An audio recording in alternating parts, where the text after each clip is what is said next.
Alright, तो एक ना बेसिक सी अंडरस्टैंडिंग करेंगे जिसमें हम ना डिफरेंट ऑप्शंस के प्रीवियस ईयर्स के कुछ ट्रेंड्स को अंडरस्टैंड करेंगे। उसके बाद I will help you understand कि selection of optional, like what is the way to select an optional, क्या आपके दिमाग में उस टाइम पर मापदंड होने चाहिए। सो ये ना 2013 से लेकर 2017 तक, फ्रॉम 2013 टू 17, 5 सालों के डिफरेंट ऑप्शंस के सक्सेस रेट की बात हम करने जा रहे हैं। ठीक है, जैसे ना सबसे पहले है लॉ ऑप्शन। लॉ में 2013 में 35 स्टूडेंट अपीयर हुए। ये ना यूपीएससी का खुद का दिया हुआ फैक्ट्स एंड फिगर्स हैं, राइट, ये किसी प्राइवेट कोचिंग के नहीं, यूपीएससी के खुद के हैं।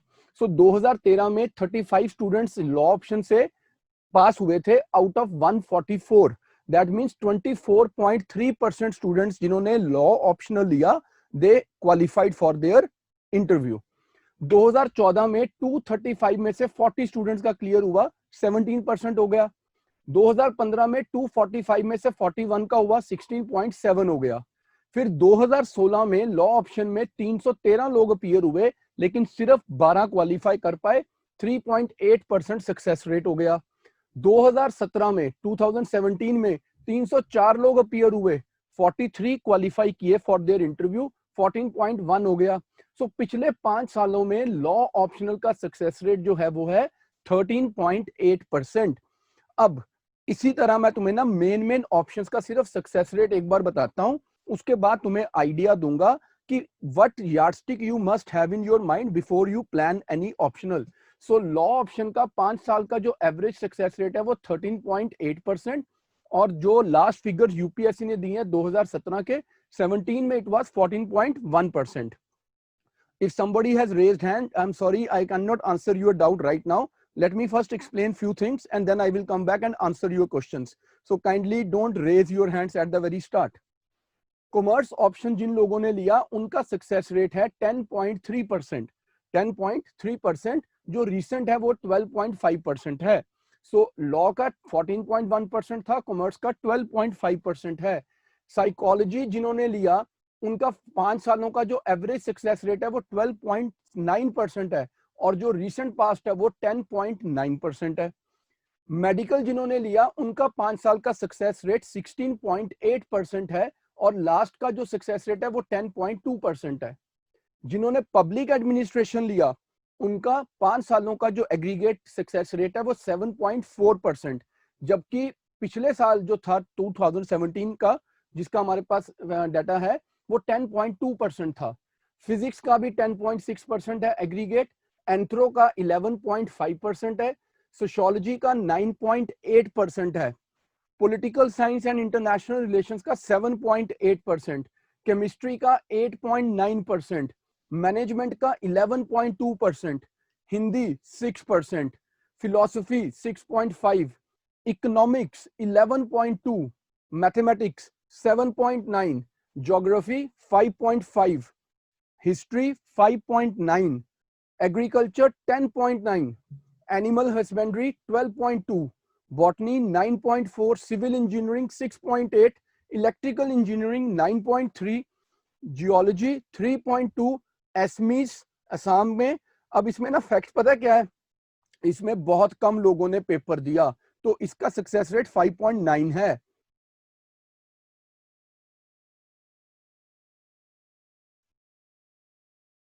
Then comes Bengali 18.1, Bodo 100% success rate. 2 साल 16-17 में एक एक बच्चे ने पेपर दिया, दोनों का क्लियर हुआ। सब बोडो ले लें, है ना, 100% सक्सेस रेट, जिसने दिया पास हो गया। Let's all go for Bodo. Okay, English 10.3, Gujarati 7.3, Kannada 10.6, Maithili 9.7, Malayalam 9.2, Manipuri 14.4, Marathi 6, Nepali 0, ये नहीं लेनी, ठीक है। Odia 9.1, Punjabi 9.5, Sanskrit 8.8, Sindhi 23, right? Then Tamil 11.5, Telugu 7.5, Urdu 12.1, mechanical engineering 11, statistics 12.5%, और zoology 8.5, Sindhi Arabic 50, Santhali 66.7, Dogri 0। Now, what we understand after having a look at the 5-year analysis of all the optionals, भाई सारे ही optional का result एक जैसा है, मोर और लेस. किसी में किसी साल 2% 3% ज्यादा, किसी में किसी साल 2 या 3% कम. अब ना एक सिंपल एग्जांपल और लेते हैं. लॉ में 304 बच्चे ने अपीयर किया, 43 फेल हो गए. 43 को इंटरव्यू कॉल आया, बाकी फेल हो गए, उनको इंटरव्यू कॉल नहीं आया. कॉमर्स में 224 अपीयर हुए, सिर्फ 28 का क्लियर हुआ, बाकियों को कॉल नहीं आया. सिमिलरली साइकोलॉजी में 193 अपीयर हुए, 21 को कॉल आया. मेडिकल में 313 313 32 को कॉल आया. पब्लिक एड 1165 अपीयर हुए, 119 को कॉल आया. फिजिक्स 140 अपीयर हुए, 14 को कॉल आया. एंथ्रो 880 अपीयर हुए, 85 को कॉल आया.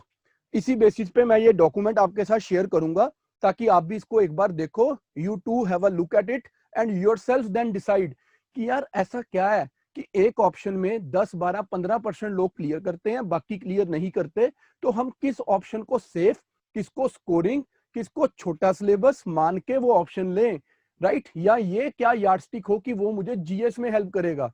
ये सबसे गलत यार्डस्टिक है कि ये पर्टिकुलर ऑप्शन मेरे को जीएस में हेल्प करेगा. अगर ये यार्डस्टिक बनानी है कि कौन सा ऑप्शन जीएस में सबसे ज्यादा हेल्प करेगा, फिर तो मुझे लगता है वो पॉलिटिकल साइंस होना चाहिए. पॉलिटिकल साइंस पेपर 2 में आपकी बहुत हेल्प करेगा, पेपर 3 में भी आपकी हेल्प करेगा, पेपर 4 में भी आपकी हेल्प करेगा, वो एसए में भी आपकी हेल्प करेगा, राइट? बट प्रॉब्लम पता कहां आती है?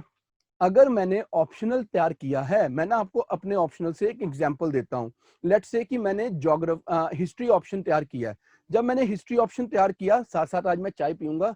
I'm a bit tired today. It was a very long hectic day. So everybody cheers, enjoy the cup of tea with me. So अब होगा क्या कि मैंने हिस्ट्री ऑप्शन तैयार किया. जब मैंने हिस्ट्री ऑप्शन तैयार किया तो उसमें ना मैंने पढ़ा कि जो लेट्स से अकबर की राजपूत पॉलिसी पढ़ी मैंने, तो मैंने ना उसको बहुत इन डेप्थ पढ़ा, अकबर की राजपूत पॉलिसी को, और उसका बहुत अच्छे से मैंने एनालिसिस किया. उसमें हिस्टोरियंस के बारे में पढ़ा, उनके व्यू पॉइंट्स पढ़े, और एक बड़ा कॉम्प्रिहेंसिव नोट तैयार कर लिया कि मुझे 300-350 वर्ड का या 400 वर्ड का भी अगर आंसर लिखना पड़ गया, 500 वर्ड्स तक का, तो मैं अच्छा ठोक के आंसर लिखूंगा ऑप्शन का. अब जीएस में सेम क्वेश्चन आ गया.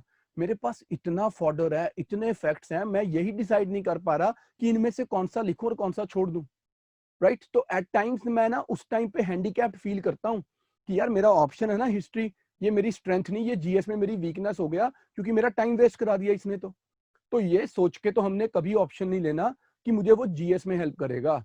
हमें ऑप्शन क्यों लेना है, कैसे लेना है, अब हम उसके बारे में बात करेंगे. जब मैंने एक बार आपको क्लैरिटी दे दी कि भाई सारे ही ऑप्शन का एक जैसा ही हाल होता है, 5-7% का फर्क पड़ रहा है, बट नंबर्स देखोगे जब, तो you will be surprised. History में 7,000 लोग अपीयर हुए, सिर्फ 400 कुछ का क्लियर हुआ. अगर हिस्ट्री का ये हाल था, और फिर मैं देखूं पॉल साइंस को, जो बहुत पॉपुलर ऑप्शन है, या सोशियोलॉजी को देखूं, पीएसआईआर में 5,000 लोग अपीयर हुए, 389 को क्वालिफाई मिला इंटरव्यू कॉल. सोशियोलॉजी में 8,000 लोग अपीयर हुए, 785 को कॉल आया. सो ले दे के वही 10 12 15 5 7% पे गाड़ी घूम रही है. अब हुआ क्या कि बहुत सारे लोग सिर्फ सुन के ऑप्शन लेते हैं, वो समझ के सोच के ऑप्शन नहीं लेते. किसी से सुन लिया पॉल साइंस अच्छा ऑप्शन है, आजकल इन है, ले लिया. सोशियोलॉजी इजी है, ले लिया, राइट? हिस्ट्री बहुत वास्ट है, छोड़ दिया. ज्योग्राफी नहीं होता, नहीं लिया. आजकल ना पब्लिक एडमिनिस्ट्रेशन का रिजल्ट नहीं आ रहा, छोड़ दिया. ये क्या यार्डस्टिक्स हुई यार? ये तो कोई यार्डस्टिक्स ही नहीं है, ये कंफर्म कर रहे हैं. तो तुम्हें करना क्या है? अच्छा, एक और ट्रेंड है, बहुत सारे इंस्टीट्यूशंस ने ये ट्रेंड बना लिया, जो ऑप्शनल उनके पास हैं, राइट? जो सब्जेक्ट के टीचर उनके पास हैं, वो बोलते हैं ये ले लो, ये बढ़िया सब्जेक्ट है. भैया मुझे ये बताओ बुरा सब्जेक्ट कौन सा इनमें से, और वो कौन सा है जो गारंटी कर रहा है कि आप सिलेक्ट हो जाओगे. तो ऑप्शन का सिलेक्शन का मैकेनिज्म ही डिफरेंट है. अभी तक जो मैंने समझाया, इस पे किसी के माइंड में कोई डाउट है तो आप अपना हैंड रेस कर सकते हो. फॉर द वाइल मैं जो दो लोगों ने शुरू से पता नहीं क्यों हाथ खड़ा किया हुआ, उनके हैंड्स को डाउन कर रहा हूं. अब किसी के माइंड में कोई डाउट आए वो हैंड रेस करे. अगर किसी को कुछ पूछना अभी, so you can raise your hand.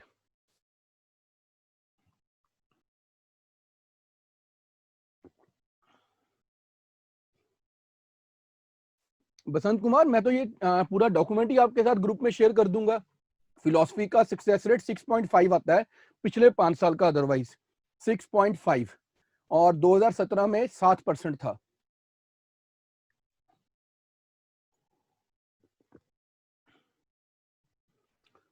Okay, दीपंकिता Sayal, अभी मैं आपके क्वेश्चन का आंसर दे रहा हूँ, गिव मी 1 मिनट। ऐसा और किसी का कोई बड़ा डाउट नहीं है इसका मतलब, so shall I continue? Ashutosh, जिन स्टूडेंट्स ने ऑलरेडी एनरोल कर लिया उनका हमने एक ग्रुप बना दिया है और उस ग्रुप में हम सब शेयर कर देते हैं। जसप्रीत, बोलो बेटा।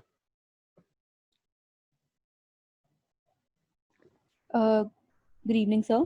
गुड इवनिंग जी। So basically, it is like the field which we belong to. So we should select that subject because in some interviews I've heard that they ask that then why have you chosen this subject? Like mostly sociology is chosen. So they ask that why have you chosen this subject? If you haven't done your graduation or your masters in it. Okay, so I am coming to that one, right. अब मैं ना आप लोगों से कुछ basic से questions पूछूंगा जो आप टाइप करना साइड पे, वो लिखेंगे, उस पे आप हाथ मत खड़ा करना। I always used to think that optional gonna help me in my GS, but very well you explain it. Okay, thanks, Hashim. Now listen to me carefully and tell me in the chat box, not by raising your hands. देखो, एक example सबसे easy लेते हैं। एक student ने integrated 5 year law किया, +2 के बाद उसने 5 साल तक लीगल स्टडीज की और वो LLB कर गया, राइट, इंटीग्रेटेड 5 ईयर कोर्स। उस बच्चे ने 5 साल लॉ पढ़ा था। अब वो ये देखे कि लॉ में तो सक्सेस रेट बहुत कम है, 1200 में से सिर्फ 170 लोग क्लियर किए हैं। तो वो बोले यार मैं ना लॉ की जगह ना पब्लिक एड ले लेता हूँ, पॉलिटिकल साइंस ले लेता हूँ, हिस्ट्री ले लेता हूँ, सोशियोलॉजी ले लेता हूँ, कोई भी सब्जेक्ट ले लेता हूँ फॉर दैट केस। तो भाई जो तू 5 साल पढ़ के तैयार नहीं कर पाया, जिसमें तेरे को कॉन्फिडेंस नहीं हुआ, अब तू 5 महीनों में क्या ही तीर मार लेगा? क्या गारंटी है कि वो सब्जेक्ट में तू एक्सपर्टाइज ले लेगा? Am I right?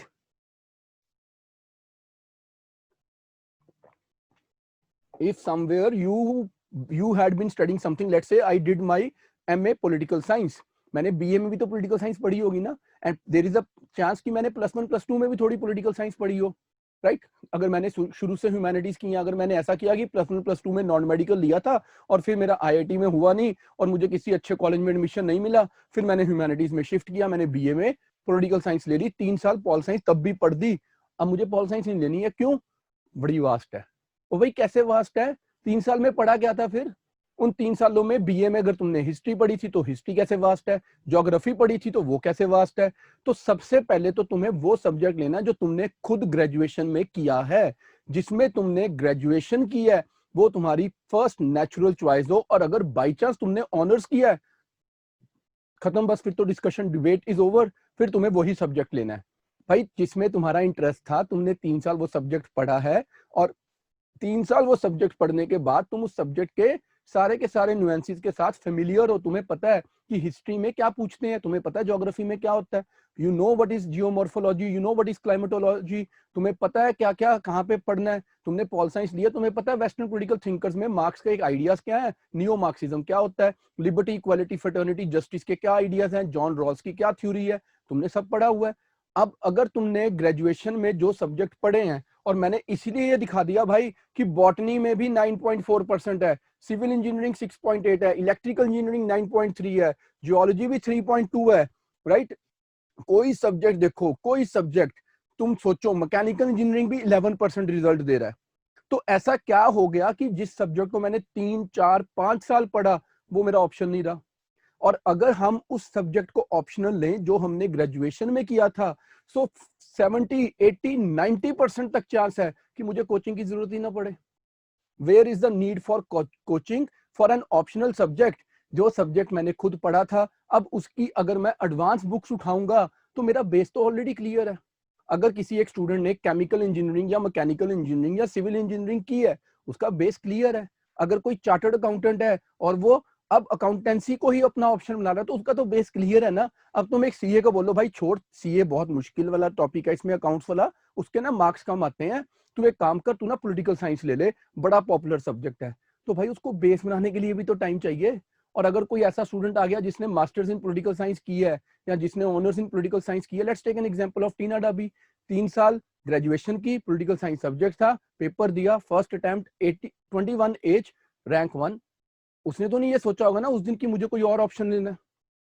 She was so clear in her thoughts. So भाई सबसे इंपॉर्टेंट चीज क्या है कि हमें पहले से अपने सब्जेक्ट को ही उठाना है। सौरभ, मैं तो सबको हेल्प कर रहा हूं, आपको मैं जो समझा रहा हूं उसको सुन लो, बेटर हो जाएगा। तो सबसे पहली चॉइस है कि मैं अपने सब्जेक्ट को लूं। अब एक केस स्टडी ये है कि मैंने लेट्स से कंप्यूटर इंजीनियरिंग की है, वो तो सब्जेक्ट ही नहीं है, तो ये वाला तो सिलेक्शन का क्राइटेरिया हो गया खत्म कि जो मैंने पढ़ा मैंने वो लेना, क्योंकि वो यूपीएससी में ऑप्शनल ही नहीं है। अब क्या करना है, तो दूसरी स्टेज आ गई। तो मेरी तरफ से सब लोगों को एक फेयर एडवाइस, एक सिंसियर एडवाइस कि ट्राई करो कि जो तुम्हारे ग्रेजुएशन के सब्जेक्ट्स हैं उन्हें अपना फर्स्ट ऑप्शनल चॉइस बनाओ। अगर तुम अपने ही पढ़े हुए सब्जेक्ट में कॉन्फिडेंट नहीं हो तो फिर तुम दूसरे सब्जेक्ट में कैसे कॉन्फिडेंट हो जाओगे। ये एक बहुत सिंपल बात है और यही कारण है कि 90% लोग जो कोई ऑप्शनल लेते हैं वो फेल होते हैं। 90% लोग फेल होते हैं, सिर्फ 10 12 15% जो लोग पास हो रहे हैं उनकी कहानी में वो भी होंगे ना कि अगर पॉलिटिकल साइंस या हिस्ट्री, लेट्स से हिस्ट्री का 5% रिजल्ट आया एवरेज पे, तो उन 5 में से 2 या 3% तो वो भी होंगे ना जिन्होंने बीए और एमए में हिस्ट्री पढ़ी है। तो जो बीए या एमए में हिस्ट्री नहीं पढ़े और उन्होंने हिस्ट्री ली, ऐसे कितने लोग होंगे? एट मैक्स 2 या 3%, राइट? आउट ऑफ थाउजेंड्स अगर वो 20-25 लोग पास हो गए तो वो यार्डस्टिक कैसे हो गए कि ये सब्जेक्ट अच्छा हो गया। I hope that make sense again. अच्छा, अभिरान Chatterjee, if instead of typing such a long message you would have continued listening to me, you would have got your answer, but you were more keen on typing and asking your particular thing instead of listening to what I am trying to explain. In case you have to start studying with us, you have to first understand that you have to have that faith in us. Had it been that I have to befool somebody or like bluff with you guys, I would have not shown you all these facts and figures, and many of you would have never come to know about these facts. I hope you agree to this. I would have said मेरे पास political science का अच्छा teacher है, political science best option है। मेरे पास sociology का बहुत अच्छा teacher है, सोशियोलॉजी बेस्ट ऑप्शन है। मैं खुद हिस्ट्री पढ़ाता हूँ भाई, बेस्ट है, मेरे बहुत स्टूडेंट है। मैं तुम्हें यहाँ पे ना अभी 100 बच्चों की फोटो लगा दूंगा कि वो सब मेरे से हिस्ट्री पढ़े हुए हैं और तुम्हारी उनसे बात भी करा दूंगा। और फिर तुम बोलोगे कि ये सर आपने तो हमें बेवकूफ बना दिया कि ऐसा तो था नहीं। सो मैं तुम लोगों को जो समझा रहा हूँ वो इसलिए बता रहा हूँ कि हमारे यहाँ पर एक थंब रूल है कि भाई we will not be fool our students, we will tell them the facts, we will prepare them for the worst, but we ensure that when you are prepared for the worst, the best will happen to you, right? Fine, अब चलें आगे।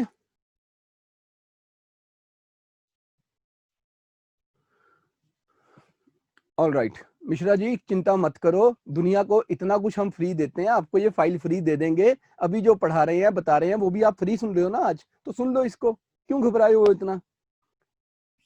अब अगली बात करते हैं, चलो। अब अगर ऐसा हो गया कि आप लोगों का जो ग्रेजुएशन का सब्जेक्ट है वो आप नहीं लेना चाहते, वो पता किस सूरत में होता है कि भाई मैंने ना ग्रेजुएशन तो ऐसे ही कर दी, मेरा मन ही नहीं था, बस मजबूरी में मैंने वो सब्जेक्ट्स लिए और मैंने ग्रेजुएशन कर दी, या वो सब्जेक्ट यूपीएससी की लिस्ट में ही नहीं है, जो मैंने ऑप्शनल लेने थे उसकी लिस्ट में वो सब्जेक्ट नहीं है। Now comes the second thing. अब जब ये सेकंड चीज आती है, इसकी भी स्टेजेस होंगी। How can you decide today before you know anything about that particular subject कि मैं ये सब्जेक्ट ले लूं और मैं इसमें पास हो जाऊंगा। सो थोड़े दिन पहले आप जैसे ना, मैं आपको ये आइडिया दे रहा हूं, ये एनसीईआरटी का कोर्स का जो ओरिजिनल आइडिया था उसमें एक बहुत बड़ा element and very important element while framing the course of NCERT was this fact only कि इन 50 दिनों में जब आप एनसीईआरटी पढ़ोगे हमारे साथ, डिफरेंट टीचर्स आपको पढ़ाएंगे और आप वो सारी एनसीईआरटी पढ़ोगे, हिस्ट्री भी पढ़ोगे, पॉलिटिकल साइंस भी पढ़ोगे, ज्योग्राफी भी पढ़ोगे, सोशियोलॉजी भी पढ़ोगे, साइकोलॉजी भी पढ़ोगे, साइंसेस भी पढ़ोगे, राइट? सब पढ़ लोगे। अब आपको ना दो चीजों की क्लैरिटी हो गई। नंबर 1, वो कौन सा सब्जेक्ट है जिसमें मेरा इंटरेस्ट है। जब मैं हिस्ट्री पढ़ रहा था या तो मुझे नींद आ रही थी भाई, या मैं बहुत इंजॉय कर रहा था, मुझे सब समझ आ रहा था। जब मैं ज्योग्राफी पढ़ रहा था ना, या तो चीजें मेरे ऊपर से जा रही थी, ये क्या मैकेनिज्म्स की बातें हुई जा रही हैं, जेट स्ट्रीम्स कहाँ से आ गई कहाँ चली गई, मुझे कुछ समझ ही नहीं आया, या फिर ऐसा हो गया कि वाओ यार ये चीजें समझ के तो मजा आ गया। एक तो यार्डस्टिक हो गई कि ये सब्जेक्ट पढ़ के मुझे मजा आ गया, I fully enjoyed this subject. दूसरी यार्डस्टिक, भाई इस टीचर ने जैसे पढ़ाया और जैसे चीजों को समझाया, भाई वो तो नेक्स्ट लेवल था, मुझे बहुत बढ़िया लगा। मुझे चीजें ना जो डर लगता था जिन चीजों से, वो मेरे लिए अब इतनी इजी, इतनी क्रिस्टल क्लियर हो गई कि अगर मैं ये सब्जेक्ट एज एन ऑप्शनल ऐसे टीचर से पढ़ लूं तो भाई फिर तो क्या ही बात है। और इस टीचर ने मेरे साथ कितना पेन लिया कि जब मुझे डाउट होता था, अगर मैं इस टीचर से रिक्वेस्ट करता था सर मुझे ये स्पेसिफिक डाउट है, can you please help me understand this, और उस टीचर ने प्रॉम्प्टली मेरे साथ वो इंटरेक्शन कर लिया। अब मेरा इंटरेस्ट भी हो गया, मेरे को गाइडेंस भी मिल गई और मेरे को मेंटरशिप भी मिल गई। अगर ये 3 यार्डस्टिक्स किसी सब्जेक्ट पे पूरी बैठे तो वो हो गया मेरा ऑप्शनल सब्जेक्ट, राइट। बट फिर मैं दोबारा बोलूंगा, फर्स्ट चॉइस आपका ग्रेजुएशन का सब्जेक्ट होना चाहिए। अगर आप वो सब्जेक्ट नहीं ले रहे हो तो you are basically making a mistake, because जो सब्जेक्ट 3 या 5 साल पढ़ा था या 4 साल पढ़ा था वो आपका ऑलमोस्ट तैयार पड़ा हुआ है, उसके फाउंडेशंस क्लियर है, उससे आप फेमिलियर हो, उसकी वोकैबुलरी क्या है, उसकी नीड्स क्या है, उसकी रिक्वायरमेंट्स क्या है, आपको ऑलरेडी सब पता है। तो अब आपने उस सब्जेक्ट को सिर्फ पॉलिश करना है, इंस्टेड कि आप नया सब्जेक्ट उठाओ। मैं फिर आपको एक हिस्ट्री से बड़ा सिंपल सा एग्जाम्पल देता हूँ, राइट। विलियम 6 सुन लो भाई, क्यों टाइप करने में लगे हो, सारे टीचर तुम्हें आके एनसीईआरटी में पढ़ाएंगे, सबसे तुम्हारा कांटेक्ट बाय डिफॉल्ट होने वाला है, टेंशन ही मत लो इस चीज की, ठीक है। अभी बात सुन लो, अच्छे से समझ लो, तुम्हारे को पढ़ाने के लिए हमने एकेडमी खोली है, ठीक है, तो पढ़ाएंगे जिस सब्जेक्ट के टीचर से पढ़ना होगा। अब सुनो ध्यान से, लेट्स टेक एन एग्जांपल कि कोई एक स्टूडेंट है, उसने बीए में हिस्ट्री ली थी, एमए नहीं की। उस स्टूडेंट ने जिसने बीए में हिस्ट्री ली थी, उसने हड़प्पन सिविलाइजेशन भी पढ़ी थी, उसने वैदिक एज भी पढ़ी थी, उसने बुद्धिज्म जैनिज्म भी पढ़ा था, उसने पर्शियन एंड मैसेडोनियन इन्वेजन्स भी पढ़े थे, और उस स्टूडेंट ने फिर महाजनपदाओं के बाद मगध एम्पायर का राइज भी पढ़ा, फिर उसने मौर्यों के बारे में पढ़ा, मौर्यों का डिसइंटीग्रेशन हुआ तो उसने पढ़ा कैसे ईस्ट में शुंग डायनेस्टी का राइज हुआ, वेस्ट में इंडो ग्रीक्स आए, सेंटर में सतवानाज आए, और डीप साउथ में चीरा चोला पांड्या जो थे उनका राइज होना शुरू हो गया और वहां पे संगम एज आ गई। फिर नॉर्थ इंडिया में दोबारा गुप्ताज आए और गुप्ताज ने एक बार फिर से पैन इंडिया एम्पायर बनाया, लेकिन बहुत डिफरेंट वे में। चलो वो हम हिस्ट्री में समझेंगे कल से जब हम हिस्ट्री शुरू करेंगे, right. And here is an idea, कल से हम हिस्ट्री से एनसीईआरटी स्टार्ट करेंगे, आपको उसके पीडीएफ मिलेंगे, आपको उनके समरी नोट्स भी मिलेंगे, आपको उनके एमसीक्यू टेस्ट भी मिलेंगे, ठीक है। तो फिर वहां पे हम पढ़ेंगे कैसे गुप्ताओं ने वो सारा एक्सपेंशन किया, फिर गुप्ताओं का डिक्लाइन हो गया, फिर लास्ट में हर्षवर्धन ने एक नॉर्थ इंडिया का एम्पायर बनाया, कनौज उसकी कैपिटल थी। हर्षवर्धन ने कैसे कंक्वेस्ट किए, हर्षवर्धन के बारे में किसने क्या लिखा, हर्षचरितम किसने लिखा, तुम्हें सब ऑलरेडी पता है। तो भाई अगर तुम्हें ये सारा कुछ एंशिएंट इंडिया का पता था, वो पेपर में क्या ही तुमसे नया पूछ लेंगे। अब सिर्फ तुम्हें थोड़ी थोड़ी वैल्यू एडिशन करनी है जो पढ़ा हुआ है, तो क्यों उससे घबराते हो, क्यों ये सोचते हो कि इस सब्जेक्ट का सिलेबस ज्यादा है। भाई तुम पढ़ के आए हो, होता होगा ज्यादा उनके लिए जिन्होंने हिस्ट्री नहीं पढ़ी या जिन्होंने ज्योग्राफी नहीं पढ़ी। I hope you understand this.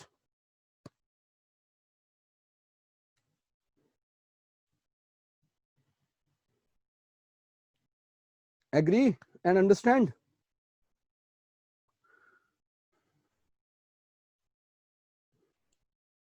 चलो अब हो गया ऑप्शन का सिलेक्शन कैसे करना है। ये मैंने इसलिए आज पहले हाफ एन आवर में आपके साथ डिस्कस कर दिया ताकि जब अब हम पढ़ना शुरू करें, रोज एक ही बात, इतने सारे मैसेज, इतने सारे व्हाट्सएप, इतने सारे कॉल्स, सर ऑप्शन कैसे सिलेक्ट करें, सर ऑप्शन कैसे सिलेक्ट करें। तो भैया तुम्हें आज सर ने बता दिया ऑप्शन कैसे सिलेक्ट करें।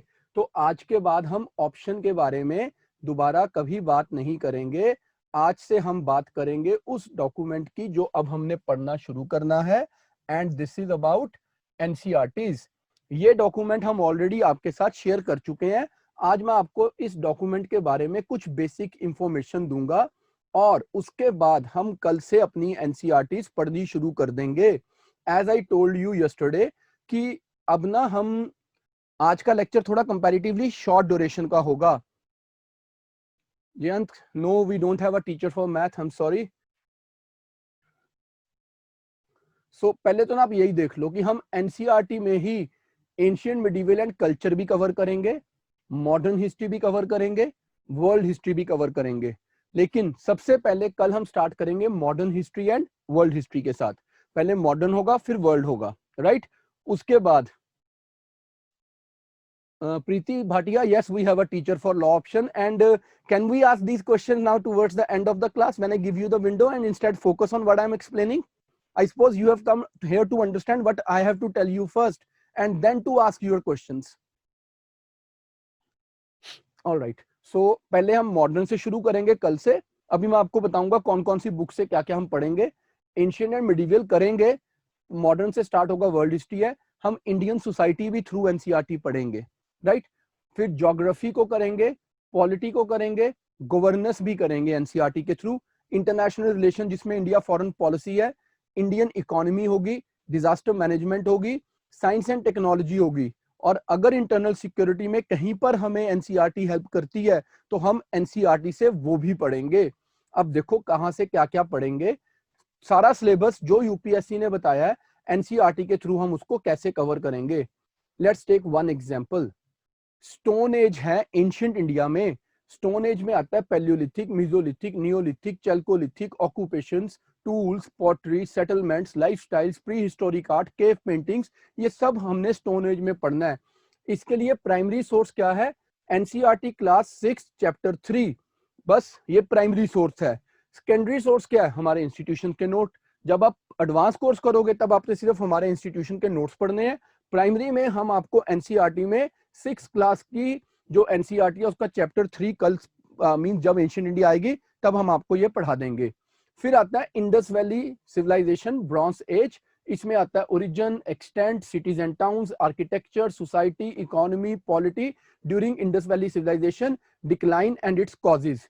इसके लिए क्या करना है? एनसीईआरटी के 6 क्लास का 4th चैप्टर पढ़ना है एंड न्यू एनसीईआरटी जो 12th क्लास की है, themes in Indian history part 1, उसका चैप्टर 1 पढ़ना है। 2 एनसीईआरटी को एक साथ पढ़ना है, 6 का चैप्टर 4 और 12th का चैप्टर 1। सेकेंडरी सोर्स में अगर आपने पढ़ना है, सेकेंडरी सोर्स में बाद में, एक तो आपने सेकेंडरी में पढ़ना है ओल्ड एनसीईआरटी जो आर.एस. शर्मा सर की थी, उसका 11th क्लास का चैप्टर 6 पढ़ना है ओल्ड एनसीईआरटी का।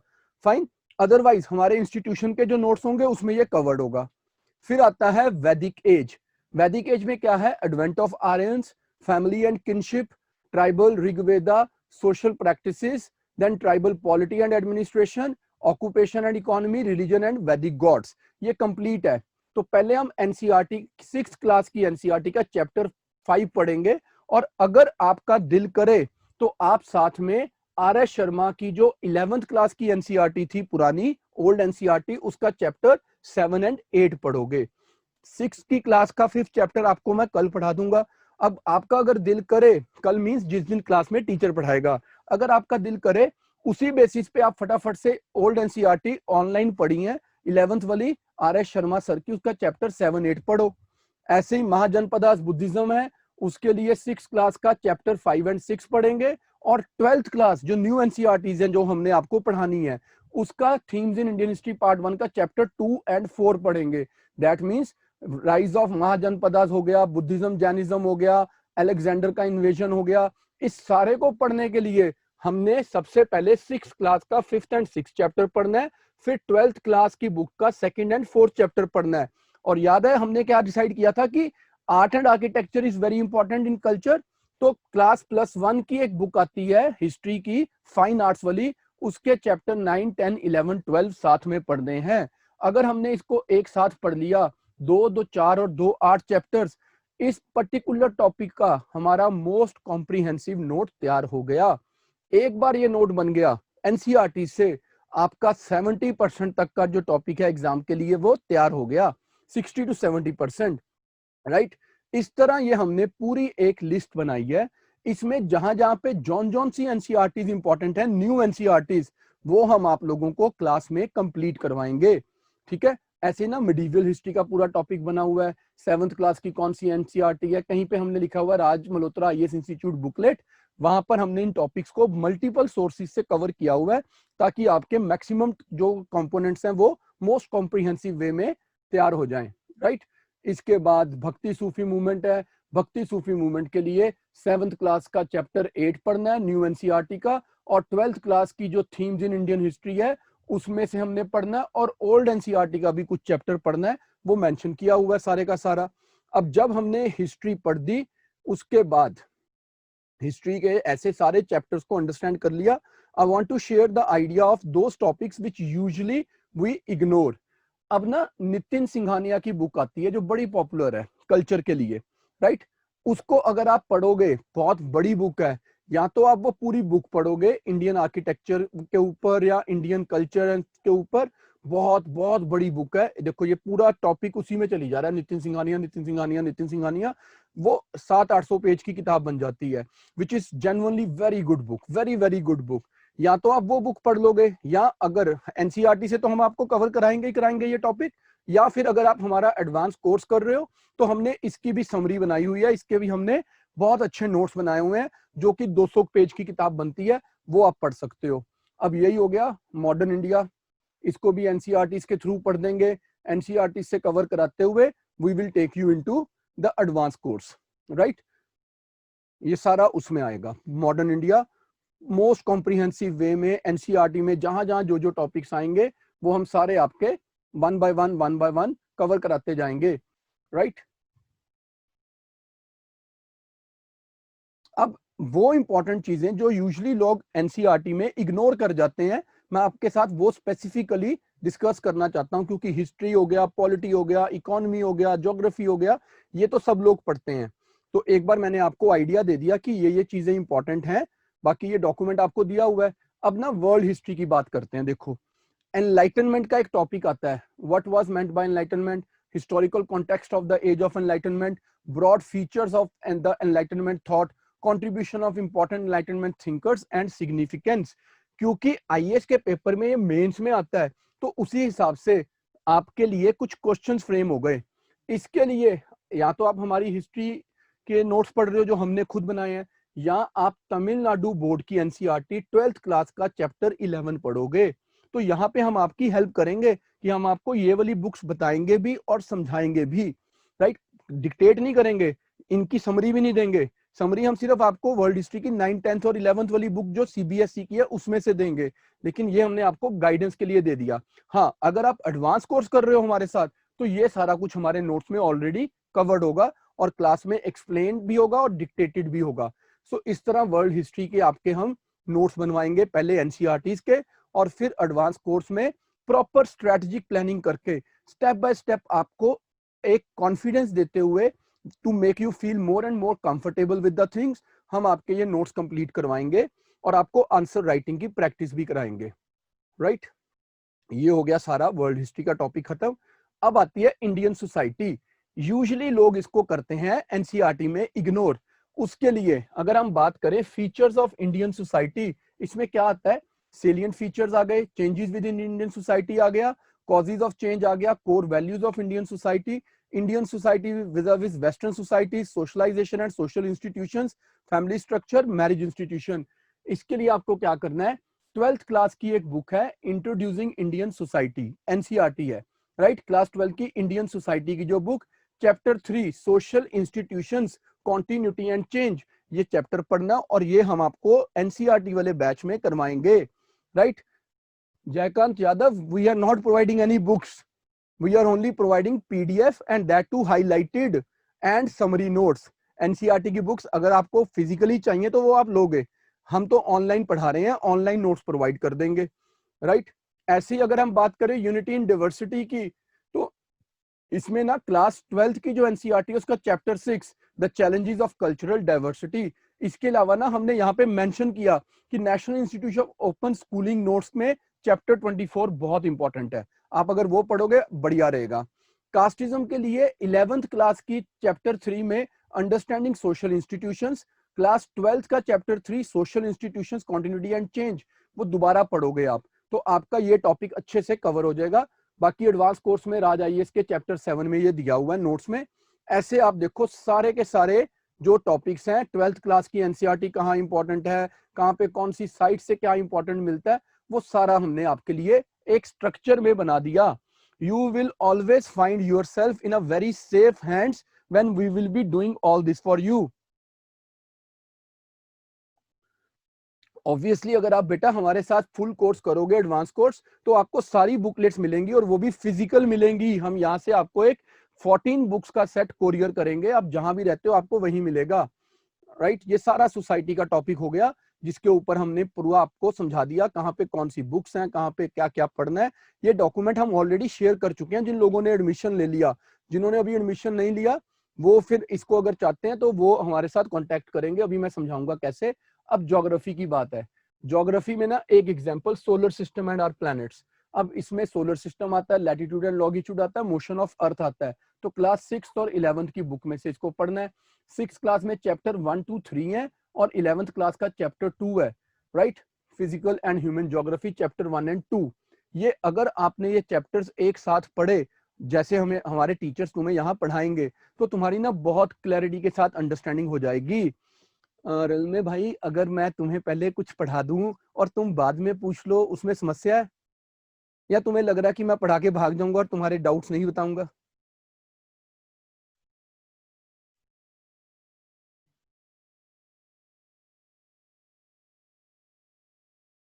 Jayant, okay, now let me first understand what exactly is the problem with my students। जिनको अभी समझना है, तो मैं 2 मिनट बैठ गया हूँ, शायद मैं ना दिखूं तुम लोगों को। पहले मैं तुम्हारा पढ़ लेता हूँ। जयंत ने लिखा है, sir if one read the book in one go it is not appropriate. तो जयंत, अभी तुमने ना सुबह बैठ के ना शुरू की ancient India, let's take an example, और तुमने सुबह से लेके शाम तक या अगले 3 या 4 दिन या 5 दिन तक एंशिएंट इंडिया 6 क्लास की पढ़ दी। हो सकता है तुमने एक दिन में पढ़ दी, हो सकता है तुमने 5 दिन में पढ़ दी। और फिर तुमने उसके बाद 7th की मिडिवल पढ़ दी, फिर 8th की मॉडर्न इंडिया पढ़ दी, फिर 9th की पढ़ दी जिसमें थोड़े वर्ल्ड हिस्ट्री के टॉपिक आए, 10th की पढ़ दी, वर्ल्ड हिस्ट्री के टॉपिक्स आए, 11th की पढ़ दी, वर्ल्ड हिस्ट्री के आए, अब फिर 12th में आए, फिर एंशिएंट स्टार्ट हो गई। तो अगर मैंने वो एक साथ पढ़ लिए होते, 6th और 8th के, 6th और 12th के सेम टॉपिक्स एक साथ पढ़े होते, वो बेटर है कि पहले एक पूरी बुक पढ़ना बेटर है। और ये जयंत यादव मुझे खुद आंसर करे, क्विकली आंसर करो Jayant. What according to you is better approach?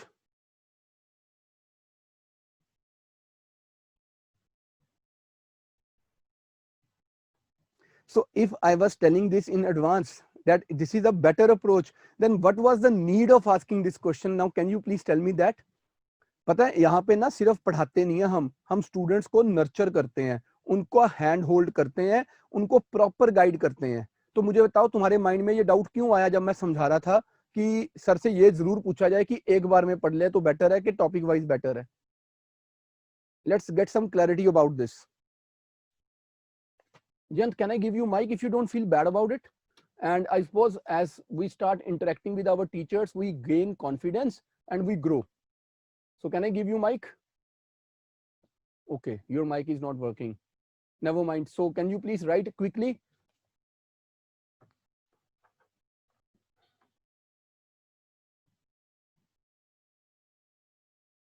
थोड़ा सा जल्दी ताकि हम फिर अगला टॉपिक करें।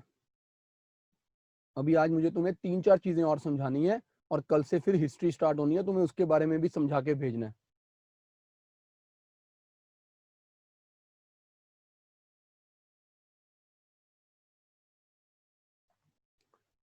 अच्छा यादव, तुम्हारा नाम पढ़ा मैंने ना, तो मुझे लगा तुम्हें एक बात समझाऊं कृष्ण भगवान के बारे में। ठीक है, कृष्ण भगवान के बारे में तुम्हें एक बात समझाता हूं। कृष्ण भगवान के बारे में तुम्हें एक बात बताता हूं, तो शायद तुम्हें बात से कुछ समझ आए। तुम्हें नहीं, मीन सबको समझ आए। मुझे बचपन में मेरे दादाजी ने, दादी जी ने ये बातें सुनाई, तो मैंने वहां से कुछ लेसन्स लर्न किए। सो महाभारत का युद्ध होने वाला है और अर्जुन बड़ा परेशान हो गया भाई कि मेरे तो सारे रिलेटिव सामने खड़े हैं, मैं इनको थोड़ा मारूंगा जाके अब। तो कृष्ण भगवान ने अर्जुन को विराट रूप में दर्शन दिए, राइट। विष्णु का जो अवतार है कृष्ण भगवान, उन्होंने विराट रूप धारण किया और अर्जुन को एक लेसन दिया। वो लेसन में उन्होंने अर्जुन से क्या बोला कि at this point of time I am one who is giving you a lesson, I am your teacher, right. तो भाई तू मेरी बात को सुन और जो मैं समझा रहा हूं उसको मान, अपनी किंतु परंतु को रख साइड पे।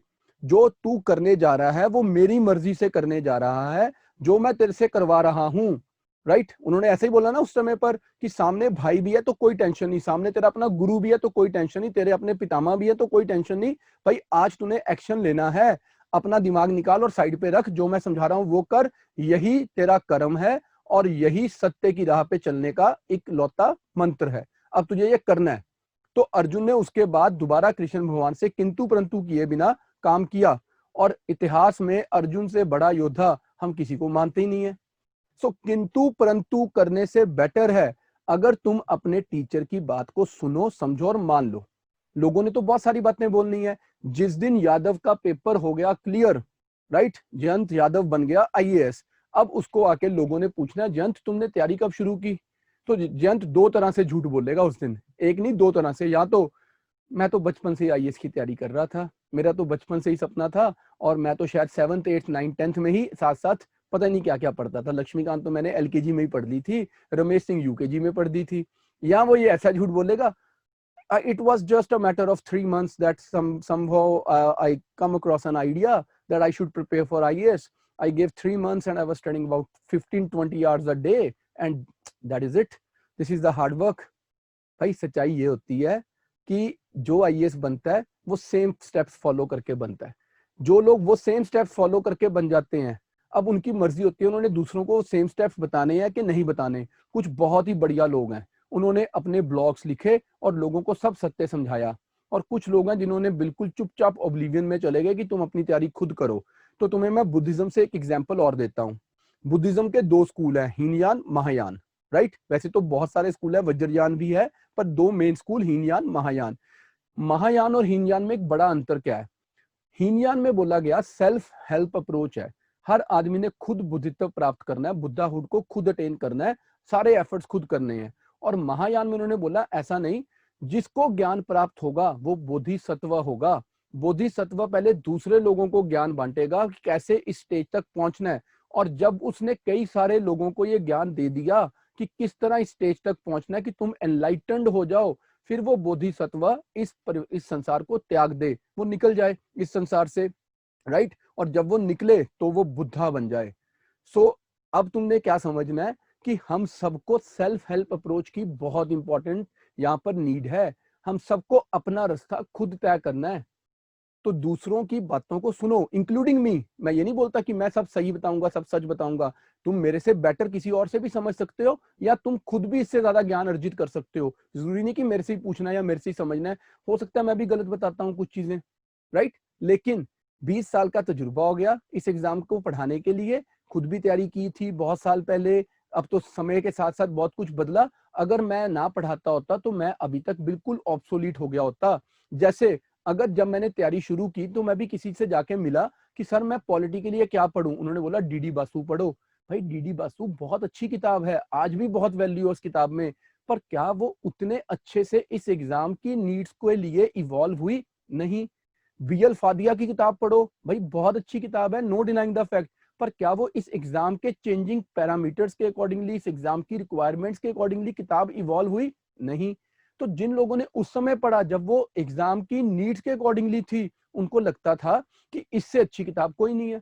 पर आज तो चीजें बदल गई, यूपीएससी का पैटर्न बदल गया, यूपीएससी का क्वेश्चन पूछने का स्टाइल बदल गया, अब वो किताबें उतनी यूजफुल रही नहीं, राइट। जैसे कि आज से 2 या 3 सालों के बाद शायद कुछ लोग बोलेंगे अब लक्ष्मीकांत भी पेपर के लिए सफिशिएंट नहीं है, या लक्ष्मीकांत सर अगर अपनी किताब को हर बार चेंज करते जाएं as per the needs of the hour, फिर वो परमानेंटली रेलिवेंट किताब बन जाए। सो ये डिपेंड किस पे करता है कि आप कब तैयारी शुरू कर रहे हो, उस टाइम पे क्या नीड्स ऑफ द एग्जाम है। तो 5 साल पहले के टॉपर के नोट्स भी और उसके आइडियाज भी कई बार आज रेलिवेंट नहीं होते। ठीक है यादव, तुम्हारे थ्रू ये सारी क्लास को एक साथ मैसेज मिला है, and all must be thankful to Yadav कि उसने ये सवाल पूछे और मैंने तुम लोगों को वो सारे बातें समझा दी। चलो अब आगे चलते हैं और जो हम समझ रहे थे उसको कंप्लीट करते हैं। सो ज्योग्राफी भी आप सारे लोग एनसीईआरटी से पढ़ ही लोगे, वो आपको पता है। बाकी हमने ये डॉक्यूमेंट बनाया हुआ है, टीचर्स आपके साथ क्लास में ये सारा डिस्कस करते जाएंगे, समझाते जाएंगे, नरेट करते जाएंगे, और साथ में आपको वो देंगे नोट्स इसके। अब ना पॉलिटी की बात करें अगर, तो प्राइमरी सोर्स हमने ना इसमें लक्ष्मीकांत लिखा है, ये प्राइमरी सोर्स है, इसके बिना तो हमें लगता है बात ही नहीं बनेगी। फिर एनसीईआरटी 11th का चैप्टर 1 पढ़ेंगे, राइट। सेकेंडरी सोर्स में हमने डीडी बासु या सुभाष कश्यप लिखा हुआ है कि पढ़ लेना, ये भी अच्छी किताबें हैं, लेकिन ये सेकेंडरी है, अगर टाइम मिले तो पढ़ना, नहीं मिला तो भाई ये करके भी पेपर तो क्लियर करवा ही देंगे तुम्हारा। उसके बाद ऐसी पॉलिटी के बाकी सारे टॉपिक को कौन सी बुक के एनसीईआरटी के कौन से चैप्टर से पढ़ना है वो सारा बता दिया। सो अभी पॉलिटी, हिस्ट्री, ज्योग्राफी के लिए मैंने आपको बताया कि कैसे हमने सिलेबस को डिकोड किया हुआ है, सोसाइटी का भी बता दिया। अब बात आती है गवर्नेंस की। गवर्नेंस में एनसीईआरटी की बुक्स की रेलिवेंस कंपैरेटिवली बहुत कम हो जाती है, क्योंकि वो टॉपिक्स एनसीईआरटीज में दिए ही नहीं हुए। तो उसमें कहाँ पे जाके हमें थोड़ी सी लगता है जो बुक इंपॉर्टेंट है वो है सेकंड एडमिनिस्ट्रेटिव रिफॉर्म कमीशन जो बना था उसकी बुक। हमने उसके भी चैप्टर्स और उसकी रिपोर्ट्स के बारे में बता दिया। जैसे कि development process and development industry की बात करो तो सेकंड एआरसी के 9th रिपोर्ट में या 10th रिपोर्ट में या 12th रिपोर्ट में आपने जाके पढ़ना है। या तो ये आप सारा कुछ खुद पढ़ोगे, या अगर आप हमारा एडवांस कोर्स कर रहे हो तो राज मल्होत्रा की गवर्नेंस के चैप्टर 3, 6, 10 में इन रिपोर्ट्स की हमने समरीज बनाई है एग्जाम के रिक्वायरमेंट के अकॉर्डिंगली। सो गवर्नेंस में एनसीईआरटी की बुक्स की रेलिवेंस नहीं है। तो वहां पर ना हमने पॉलिटी के टीचर को ये बोला है कि वो आपको थोड़ा बेसिक आइडिया दे दें कि व्हाट इज गवर्नेंस, अदरवाइज अब एनसीईआरटी के कोर्स में हम इससे ज्यादा नहीं करा पाएंगे। फिर बात आती है इंटरनेशनल रिलेशंस के टॉपिक्स की। तो भाई इसमें ना सबसे पहले ना देखो न्यूज़पेपर्स और मैगजीन्स बहुत इंपॉर्टेंट है, कुछ वेबसाइट्स बहुत इंपॉर्टेंट है। इसमें भी एनसीईआरटी की जो बुक्स हैं उनकी जो रेलिवेंस है वो कंपैरेटिवली काफी कम है, लेकिन जहां पे वो आती है वो हम आपको कवर करवा देंगे। इंडिया फॉरेन पॉलिसी में पोस्ट इंडिपेंडेंस इंडिया वाली जो एनसीईआरटी है वो आगे आएगी, वहां पे हम आपको वो कवर कराएंगे। अब इकोनॉमी अगला मेजर टॉपिक। इसमें 11th की एनसीईआरटी के जो जो चैप्टर्स हैं, 10th की एनसीईआरटी के चैप्टर्स हैं, 12th की एनसीईआरटी के चैप्टर्स हैं, जैसे कि concept of circular flow of income 12th class national income and accounting का चैप्टर है, हम इसमें से इसको पढ़ लेंगे, राइट। सो जहां पर बेसिक कॉन्सेप्ट हैं 10th 11th 12th वो सारी एनसीईआरटी हम क्लास में एक बार आपके साथ अच्छे से डिस्कस करेंगे, आपको एक्सप्लेन कर देंगे। बाकी एडवांस कोर्स में हमारे अपने नोट्स तैयार पड़े हैं और वो हर 6 महीने में अपडेट किए जाते हैं। जो बुक्स हमने अब जो जुलाई में हम बैच स्टार्ट कर रहे हैं उसकी बुक्स में अगर तुम पढ़ोगे तो तुम्हें चाइना इंडिया का जून का डिस्प्यूट भी मिलेगा आईआर की बुक में। उसको हमने अब बैच स्टार्ट करना है तो फाइनल बुक्स बना के अब प्रिंट करने भेजा है। फिर 6 महीने में वो बुक्स अपडेट होंगी। अब जिन स्टूडेंट्स ने 6 महीने पहले हमसे बुक्स ली थी और उन 6 महीनों में कुछ डेवलपमेंट्स हो गई तो उनको सप्लीमेंट्री नोट्स हम प्रोवाइड करेंगे कि भाई तुम्हारी बुक में ना ये चीजें नहीं थी। वैसे तो हमने क्लास में लिखवा दी, करंट अफेयर्स भी करा दिए, लेकिन फिर भी उन बुक्स के लिए साथ में ये सप्लीमेंट्री नोट्स रख लो अगर तुम्हें लगता है कि तुम्हारी बुक में कुछ मिसिंग है। और ये तब तक हम उनको प्रोवाइड करते रहेंगे सप्लीमेंट्री नोट्स जब तक वो सिलेक्ट होके अपना फोटो हमें ना दे दें, ठीक है। जब तक वो सिलेक्ट होके अपना फोटो हमें नहीं देते तब तक हम उनसे ये काम करते रहेंगे, करवाते रहेंगे कि भाई पढ़ते रहो हमारे साथ मिलके, बहुत इंपॉर्टेंट है तुम्हारा हमारे साथ मिलके पढ़ना। अब इन्वायरमेंट की बात करते हैं। इन्वायरमेंट में देखो 12th की एनसीईआरटी के जो चैप्टर्स इंपॉर्टेंट हैं वो हम आपके साथ करेंगे, राइट। फिर उसमें जितने टॉपिक्स हैं इन्वायरमेंट को लेके, ये देखो अब यहाँ पे ना 12th क्लास का चैप्टर 4 इन्वायरमेंटल पोल्यूशन के लिए बड़ा इंपॉर्टेंट है तो हम वो कर लेंगे, राइट। उसके बाद ऐसे ही जहां जहां पे जोन जोन से चैप्टर्स हमें लग रहा है इंपॉर्टेंट है वो सारे कवर कराते कराते आपको बताते जाएंगे कि इसके अलावा आपने और क्या पढ़ना है क्लाइमेट चेंज को लेके, राइट। देखो यहाँ पे ना हमने ये भी बताया हुआ है कि यूएनएफसीसी एंड डब्ल्यूडब्ल्यूएफ वेबसाइट्स बड़ी इंपॉर्टेंट है इन टॉपिक्स के लिए। तो अगर आप सेल्फ स्टडी भी कर रहे होगे तो ये डॉक्यूमेंट जो हम आपके साथ एनसीईआरटी में डिस्कस करेंगे ये वो फाउंडेशन बनेगा जो आपका बाद में सेल्फ स्टडी में भी बहुत हेल्प करे अगर आपको हमारे साथ एडवांस कोर्स नहीं भी करना। एक्ट्स एंड पॉलिसीज हैं, everything is covered in much detail. अब आती है बात डिजास्टर मैनेजमेंट की। यूजुअली डिजास्टर मैनेजमेंट के बारे में ना बहुत से लोगों को ये भी नहीं पता होता कि 9th और 10th क्लास की एनसीईआरटी की किताबें हैं। तो हम आपके साथ 9th और 10th की वो एनसीईआरटी की किताबें क्लास में डिस्कस कर देंगे जो आपका एक फाउंडेशन ले करेंगी और बाद में हम आपके साथ डिटेल कोर्स में बाकी बातें करेंगे।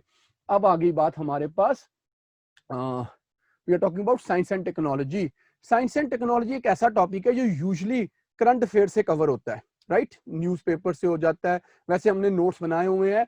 इसमें एनसीईआरटी की बुक्स बहुत ज्यादा इंपॉर्टेंट नहीं है, लेकिन जहां जहां पे जौन सी बुक्स इंपॉर्टेंट है वो तो हमने मेंशन कर ही दी, राइट, या हमारे जो है, लेकिन जहां पे एनसीईआरटी आ गया, जैसे कि बायोटेक है, वहां पे 9th एंड 10th की साइंस एंड टेक की वॉल्यूम 1 एंड वॉल्यूम 2 की बुक्स में पढ़ना है, 12th की एनसीईआरटी में सिर्फ बायोलॉजी पढ़ना है, chapter 6 biotechnology of the book of Essentia जो राज मल्होत्रा नोट्स में बनी हुई है वो पढ़ लेनी है, राइट। ऐसी हेल्थ में जो जो इंपॉर्टेंट है एनसीईआरटीज में वो हम कवर कर देंगे।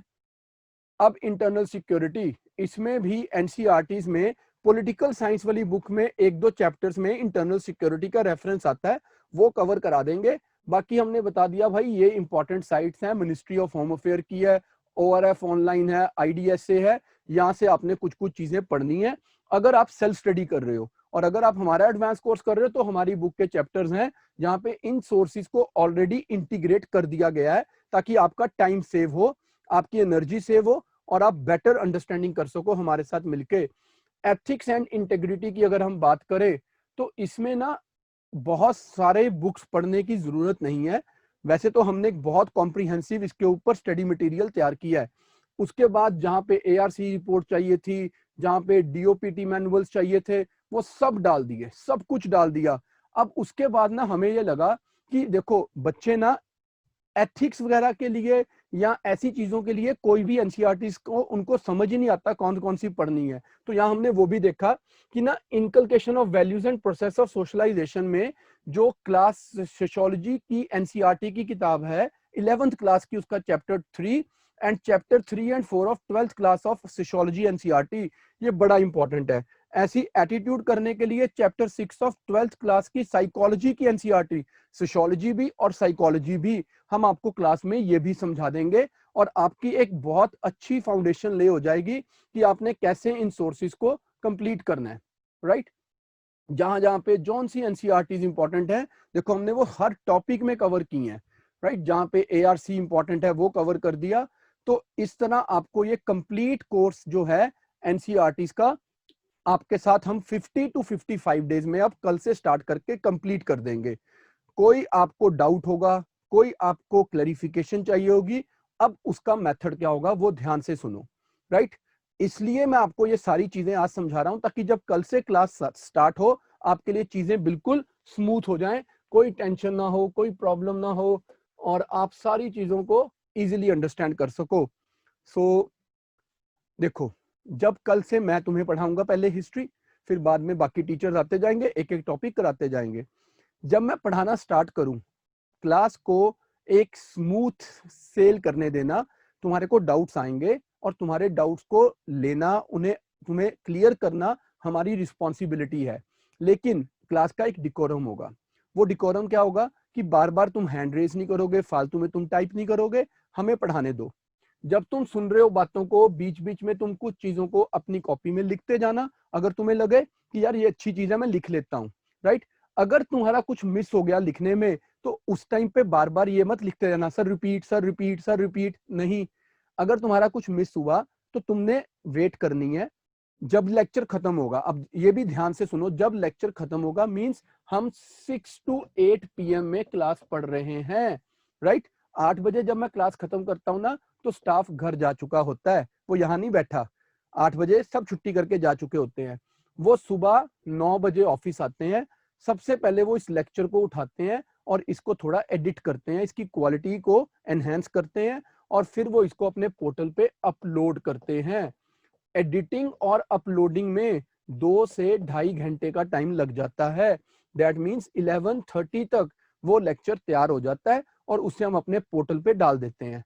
अगर आपकी कोई एक छोटी सी चीज मिस हो गई, कोई लाइन मिस हो गई, या आपको लगा यार उस टाइम पे मेरा ध्यान टूट गया था, मेरे को नहीं समझ आ रहा था, आप जाओ अपलोडेड लेक्चर में, उतनी देर का लेक्चर 2 मिनट का 5 मिनट का सुन लो, और दिल करे पूरा सुन लो, वो आपके पास पड़ा हुआ है, राइट। एक तो मेथड ये हो गया। I suppose this will be a civilized way कि टीचर ने पढ़ाया भी और मुझे समझ भी आया। अब दूसरी बात, while the teacher was explaining in the class, तुम्हारे माइंड में कुछ डाउट्स आ रहे थे, तुमने साइड पे वो सारे डाउट्स लिख के रख दिए कि सर मेरे को ना ये डाउट्स हैं, मैं सर से पूछूंगा।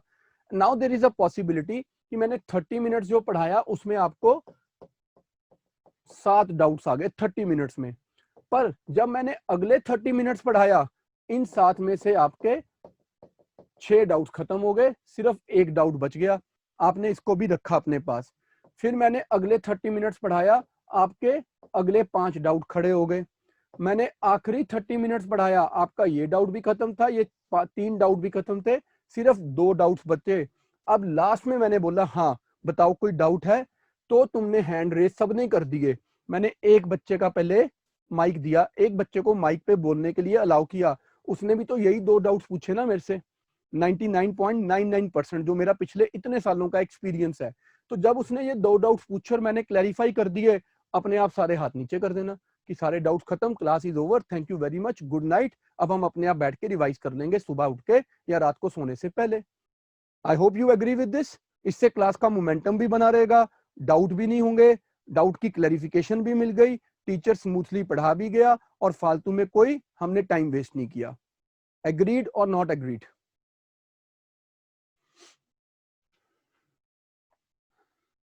बस एक आदमी एग्री कर रहा है, चलो शुक्र है, 5 7 10 लोग एग्री कर गए। सो हम ना क्लास को सिविलाइज्ड वे में, डिसिप्लिन्ड वे में पढ़ेंगे। हम आईएएस ऑफिसर्स बनने की तैयारी कर रहे हैं, हमने कोई हुड़दंग थोड़ा करना है कि मैं क्लास में हीरो बन के दिखा दूंगा, मैं ज्यादा क्वेश्चन पूछ के दिखा दूंगा। कोई नहीं तुम्हें देख रहा, घर बैठे हो, क्लास में बैठे होते थे ना जब अच्छे दिन होते थे, कोरोना नहीं होता था, तब हम क्लास में बैठते तो कई बच्चों को ना होता था मैं हीरो बनता हूँ, सब लोग मेरी तरफ देखेंगे, वो हाथ खड़ा कर लेता था, sir but if I ask you like this, तो मैं उसको कहता था भाई why you asking me like this, this is not possible, this will not come in the exam, and why are you trying to be an hero, to be a hero. तो बाकी सब लोग उसकी तरफ देख के हंसते थे, फिर वो दोबारा क्वेश्चन नहीं पूछता था। अब तुम घर बैठे हो, किसी ने नहीं देखना तुम्हारे को, क्या ही पूछी जा रहे, लोग घर में बैठ के कह रहे होंगे क्या टाइम वेस्ट कर रहे हैं यार ये लोग। सो हमने ना इस तरह करना है, ठीक है। तो जब हम आपको पढ़ा रहे होंगे टाइम वेस्ट नहीं करेंगे। अब मैंने आपको एक चीज बता दी, 6 to 8 PM क्लास चलेगी, आपके पास रिकॉर्डेड पड़ी होगी, नेक्स्ट डे आप उसको देख सकते हो। अब मैकेनिज्म्स क्या है इसके बियॉन्ड डाउट्स लेने के। क्लास खत्म हो गई, तुमने देख ली, तुम्हारे डाउट्स खत्म हो गए, अब तुम रिवाइज कर रहे हो या तुम कुछ और पढ़ रहे हो, तुम्हारे माइंड में फिर डाउट आ रहा है। जब दोबारा डाउट आ रहा है, हमारा एक व्हाट्सएप ग्रुप बना हुआ है, उस व्हाट्सएप ग्रुप में आप भी हो और सारे टीचर्स भी हैं, और उन टीचर्स का नाम भी आपको पता है और आपको उन्होंने अपना नंबर भी बता देना जैसे मैं बताता हूँ।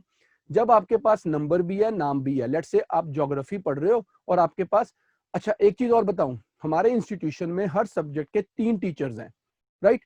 तो ये कोई यार्डस्टिक नहीं है कि आपको कौन सा सब्जेक्ट कौन टीचर पढ़ा रहा है, और ये यार्डस्टिक इसलिए नहीं है कि मैं इस ग्रुप में किसी और को या उस ग्रुप में किसी और को भेजना चाहता हूँ। सब इक्वली क्वालिफाइड है, कोई ऐसा टीचर नहीं जो किसी से कम है। रादर कोई तुम्हें आके मेरे अलावा हिस्ट्री पढ़ाएगा, तुम बोलोगे वाओ राज सर को तो हिस्ट्री नहीं आती थी जो उस आदमी ने पढ़ा दी, ठीक है। लेकिन इसका कारण ये है कि राज सर तुम्हें हिस्ट्री पढ़ा रहे थे और राज सर हो गए बीमार, अब तुम्हारी क्लास थोड़ा बंद करनी है, तो कोई और टीचर आएगा उसको कंटिन्यू कर देगा, और उस दिन तुम्हें लगेगा कि यार राज सर क्यों ही पढ़ा रहे थे, यही टीचर पढ़ा देता, कितना तो अच्छा पढ़ाया इसने, हर बात तो बढ़िया से समझा दी। ऐसे ही पॉलिटी अनुज सर पढ़ा रहे हैं और अनुज सर को कोई काम पड़ गया, तो अगर आगे तुम्हें पॉलिटी मैं पढ़ा दूंगा तो ऐसा थोड़ा होगा कि मुझे पॉलिटी नहीं पढ़ानी आती, राइट। तुम्हें बाद में लगेगा यार अनुज सर क्यों पढ़ा रहे थे, राज सर ही पढ़ा देते। तो हर टीचर अच्छे से पढ़ाएगा, उसकी टेंशन नहीं।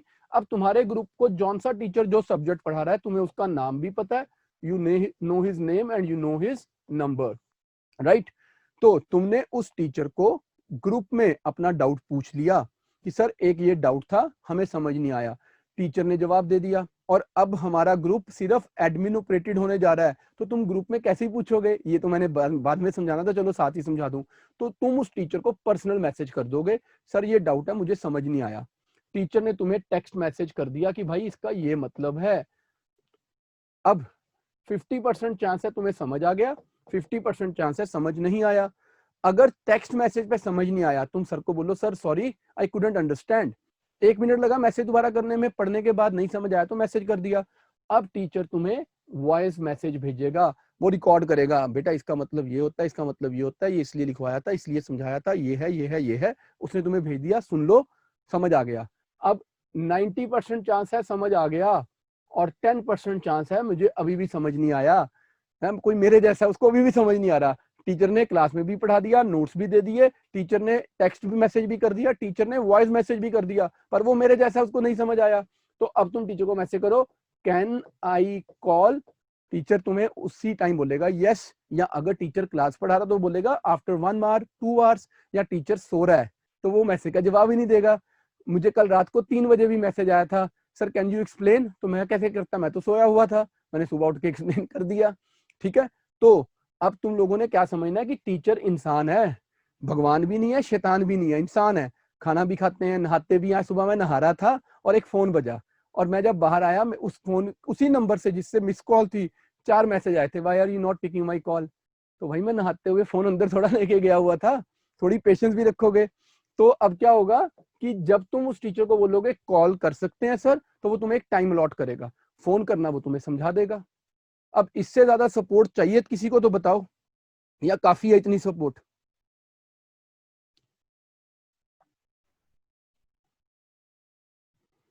Enough, thanks. आखिरी चीज, तुमने हमारे साथ 50 डेज का एनसीईआरटी कोर्स किया। This can be 50, this can be 55, this can be 58। जब तक एनसीईआरटी नहीं खत्म होंगी, कोर्स नहीं खत्म होगा। एक पेस बनती है, मैं आज आपको बोल दूं मैं 50 डेज में खत्म करूंगा, लास्ट में मेरे माइंड में आए भाई मैंने तो बोला था 50 डेज, अब मैं इसको 50 में खत्म करता हूं, मैं फास्ट पढ़ा दूं, तुम्हारा कंफर्ट लेवल खराब हो जाए। या तुम्हें लगे यार ये तो बड़ा स्लो है, इसको फास्ट करो, कोर्स 48 डेज में खत्म हो सकता है, कोर्स 55 डेज में भी खत्म हो सकता है। तो हमने जल्दबाजी नहीं करनी, हमने आराम आराम से पढ़ना है इस चीज को। ठीक है,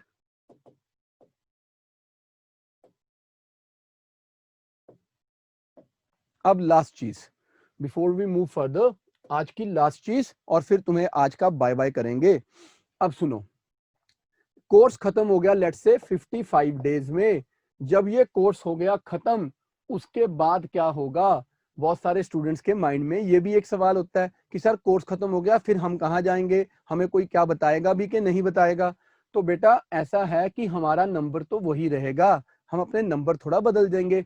और तुमने अगर हमारे साथ ये एनसीईआरटी वाला 5000 का कोर्स भी किया है, you have paid us once. अब तुम्हारे माइंड में कोई डाउट्स आते हैं, तुम्हें हमारी हेल्प चाहिए। जब तक तुम हमारे साथ एसोसिएटेड थे, तब तक हम तुम्हारे टीचर थे। जिस दिन तुम हमारे साथ एसोसिएटेड नहीं रहे, हमारी और ज्यादा रिस्पॉन्सिबिलिटी होगी, हम तुम्हारे मेंटर्स हो गए। तुम्हें डाउट हो तुम तब भी हमें मैसेज करोगे, हमारा फर्ज है, हम तुम्हें रिप्लाई करेंगे। तुम्हें अगर कोई डाउट है, तुम चाहते हो हमसे बात करना, तुम्हें तब भी वो फंडामेंटल राइट है भाई, पूछ लो सर मैं कॉल कर लूं। और उस दिन अगर टीचर बोले ना कल कर लेना, तो ये मत सोचना तब तो पहले जल्दी बुला लेते थे, आधे घंटे में कॉल कर लेना, 2 घंटे में, आज सीधा ही कल या परसों डाल दिया। तो बेटा तुम्हें ये भी समझना पड़ेगा कि हर बार नया बैच आएगा, हर बार 200-250 बच्चे आएंगे, ऑलरेडी ऑप्शन के स्टूडेंट्स भी हैं, एडवांस कोर्सेज के स्टूडेंट्स भी हैं, तो टीचर्स पे बर्डन भी है। तो टीचर्स को इंसान भी समझना। कई बार ना मुझे बच्चों के फोन आते हैं, सर 2 दिन हो गए हमने सर को ना आंसर भेजा, सर ने चेक नहीं किया। मैं टीचर को, सर आपको एक आंसर आया था? नहीं सर, हमारे पास तो 180 आंसर आए थे कल रात को। तो फिर मैं उसको क्या ही बोलूंगा कि बेटा 180 आंसर में से उसको प्रेफरेंस दे दे। क्यों? क्योंकि उसने मुझे फोन किया, ये कोई क्वालिफिकेशन ही नहीं है। तो थोड़ी सी पेशेंस रख लेना। बाकी हमारे टीचर्स 24/7 काम नहीं करते, दिन में 12 से 13 घंटे काम करते हैं, खुद भी पढ़ते हैं बेचारे, खाना भी खाते हैं, नहाते भी हैं मेरी तरह, जैसे मैं आज सुबह नहा रहा था, सोते भी हैं जैसे मैं कल सो रहा था, हम सब ऐसे ही करेंगे। तो पूरी की पूरी सपोर्ट रहेगी till the time you get selected. ठीक है, अब एक चीज, जिसको अभी भी कोई डाउट है, राइट, और उसने अभी भी मेरे से कुछ पूछना है, तो वो क्या करे, वो अब मेरा मोबाइल नंबर लास्ट टाइम लिख ले और इसको फीड कर ले अपने पास, 9814711661। ये नंबर अब अपने पास फीड कर लो। मुझे पता है क्या लगना शुरू हो गया कि कुछ दिनों में ये नंबर जो है ये मेरा चुनाव निशान बन जाएगा। 98147116 पे वोट लगाइए, राज मल्होत्रा को अपना नेता बनाइए। तो ये नंबर नोट कर लो। इस नंबर पे जिसको मेरे से कुछ भी पूछना है पूछ लो। कल शाम को 6 बजे हम स्टार्ट करेंगे मॉडर्न इंडिया। और अभी आपने कोई बुक्स नहीं उठानी है, कल मैं आपको पीपीटीज के थ्रू नहीं, प्रॉपर बोर्ड पे भी पढ़ाऊंगा, पीपीटी से भी पढ़ाऊंगा, जहां पे कोई मैप दिखाना मैप दिखाऊंगा। जो जो चीजें आपको अंडरस्टैंड करानी है वो सब कल से हम स्टार्ट कर देंगे। कल की क्लास 6 बजे है। आज तक का डेमो था 3 दिन का, उसमें से भी हमने आज का डेमो लास्ट इसलिए किया कि आज हमें कम से कम नहीं तो 40-50 बच्चों की रिक्वेस्ट आई, सर हमने आपके 3 डेमोज देखने थे, हमारे पेरेंट्स ने बोला 3 डेमोज देख लो फिर आप रजिस्टर करना। तो इंस्टेड की मैं ये लेक्चर रिकॉर्ड करके कल सुबह डालता जैसे मैं पहले कर रहा था, मैंने इसको आज यूट्यूब पे इसीलिए लाइव कर दिया ताकि जिनको देखना वो देख लो। और कल से it will be strictly a paid course, जिसमें सिर्फ वही लोग आएंगे अब तो किसी के पास इसका कोई लिंक ही नहीं है, राइट। सो कल से हम अपने स्टूडेंट्स को जिन्होंने एडमिशन लिया, जिन्होंने एनरोल किया, उन्हें पासवर्ड भेजेंगे उनके ईमेल आईडी के साथ मैच करता हुआ, ताकि वो किसी से शेयर भी ना करें, क्योंकि अगर उन्होंने शेयर किया तो लाइव क्लास में 2 लोग इकट्ठे एक आईडी से नहीं आ पाएंगे, राइट। फिर उनका जो रिकॉर्डेड लेक्चर का एक्सेस है वो अपने आप बंद कर देंगे। Done. So you will not be able to share your passwords. तो कल से पेड कोर्स शुरू हो रहा है शाम को 6 बजे। कल का मतलब क्या हुआ, आज है 3rd of July, तो कल है 4th of July 2020। 4th of July 2020 6 p.m. the class will start. Anyone who is still in any doubt, the fees is 5,000 for this complete NCERT course, and here is my number. You can send me messages, please don't call. Once I go home, I have to look after my kids as well, even they start fighting with me. So इस number पे message करना, मैं तुम्हारे doubts clear कर दूंगा। अब मेरी class में जो मैंने बताना था वो हो गया फिनिश। अब तुम्हारे डाउट्स की टर्न है, तो जिसको हैंड रेज करना है वो हैंड रेज करे, जिसको अब लॉग आउट करना है उसको क्लैरिटी हो गई वो कर दे अब लॉग आउट। दीप्ति अरोड़ा, पहले बोलो तुमने क्या पूछना है। और मैं बैठ रहा हूं, शायद पूरा दिखूं ना। अब बोलो Deepti.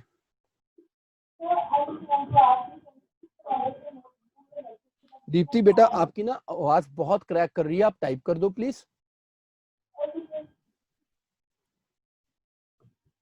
Next is Ashutosh. Good evening sir. एक सेकंड आशुतोष, गुड इवनिंग। पहले मैं दीपिका को बता दूं, should we make NCERT notes for our own future reference? No, don't make notes. If you are to go for advanced course, then don't make notes. But if you are not to go for advanced course, yes, you must make notes. Right? Ashutosh बोलो। Good evening sir.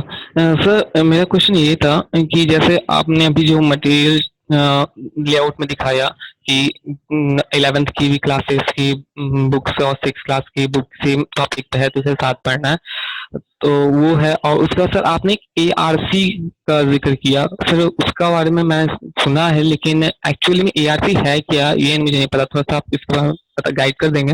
हाँ sir, बड़ा simple है। Administrative reforms commission government of India की report है। Administrative reform commission था, उसकी different reports आई थी, उन रिपोर्ट्स को पढ़ना होता है। तो सर ये कहीं वेबसाइट है इसकी मतलब मिलती है या फिर मार्केट? आप सर्च करो, आपको सब ऑनलाइन मिल जाएगा। Okay sir. और सर ये फाइल आज की शेयर कर सकते हो आप मुझे? आप कौन से ग्रुप में हो? सर मैं तो आपके एक ग्रुप में हूँ, अभी ध्यान नहीं है, लेकिन मैं आपको पर्सनल टेक्स्ट कर दूंगा सर। हाँ आप मुझे कर दो, मैं आपको भेज दूंगा। ठीक है, okay, thank you sir. Alright जी। अभी यार जो लोग नीचे लिख रहे हैं सर नोट पंजाबी विच मिलणगे या इंग्लिश ही रहेगी, वाह मेरे वीर। पंजाबी च भी दवांगे, पंजाबी के नोट्स तैयार हो रहे हैं। 2 तो 2.5 महीने लगणगे IAS दे पंजाबी के नोट्स एंड गडवे नोट्स तैयार करांगे। सही है वीर? गुरजंट जी आप बोलो।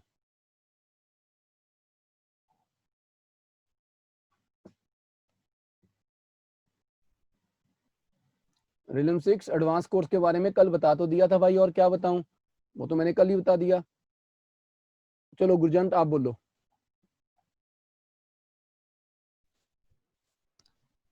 सर सुन रहे हो मैनू?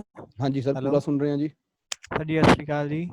और वीर सर मेरा ही मतलब कि ਜਿਹੜਾ ਡਾਊਟ ਆ ਉਹ ਉਹਦੇ ਬਾਰੇ ਆ, ਆਪਸ਼ਨਲ ਬਾਰੇ। ਤੁਸੀਂ ਮਤਲਬ ਕਿ ਬਾਕੀ ਤਾਂ ਦੱਸਤਾ, ਜਿੱਦਾਂ ਮੇਰੀ ਕੰਪਿਊਟਰ ਸਾਇੰਸ ਆ, ਮਤਲਬ ਕਿ ਮੈਂ ਹੁਣ B.Tech ਕਰ ਰਿਹਾ ਕੰਪਿਊਟਰ ਸਾਇੰਸ 'ਚ। ਤੇ ਤੁਸੀਂ ਥੋੜਾ ਜਿਹਾ ਲੈਂਗੁਏਜ ਦੇ ਸਬਜੈਕਟ ਨੇ ਜਿਹੜੇ ਉਹਨਾਂ ਬਾਰੇ ਨਹੀਂ ਦੱਸਿਆ, ਤੇ ਉਹਨਾਂ ਬਾਰੇ ਦੱਸ ਦਿਓ ਨਾ ਕਿ ਆਪਸ਼ਨਲ ਦੇ ਵਿੱਚ ਉਹ ਲੈਣੇ ਸਹੀ ਰਹਿਣਗੇ ਜਾਂ ਨਹੀਂ।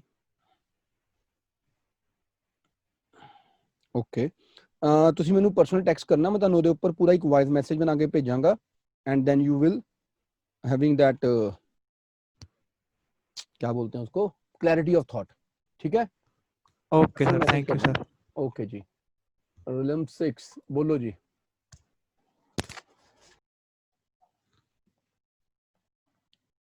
बोलो बेटा।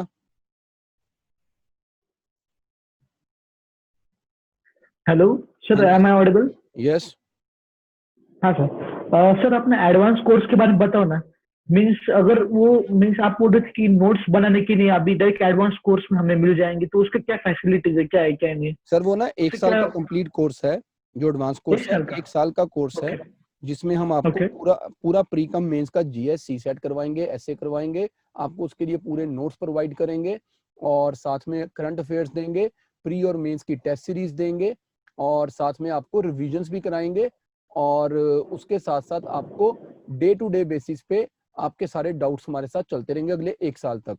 अब 1 साल में कुछ लोगों का पेपर हो गया, कुछ का नहीं हुआ, यही कोर्स एक्सटेंड हो जाएगा 2 साल के लिए भी, 3 साल के लिए भी, विदाउट पेइंग एनी एक्स्ट्रा पेनी।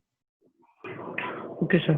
सर और मींस करंट अफेयर्स वो सब और टेस्ट सीरीज भी अनलिमिटेड रहेगी क्या, जब तक हम ऑब्वियसली आईएएस सर, बनने एक जाते हैं? बार आप स्टूडेंट बन गए तो बस टेस्ट बन गए सीरीज। भाई, बार बार थोड़ा पैसे मांगूंगा, शर्मिंदगी होगी ना मुझे बार बार पैसे मांगते हुए तो।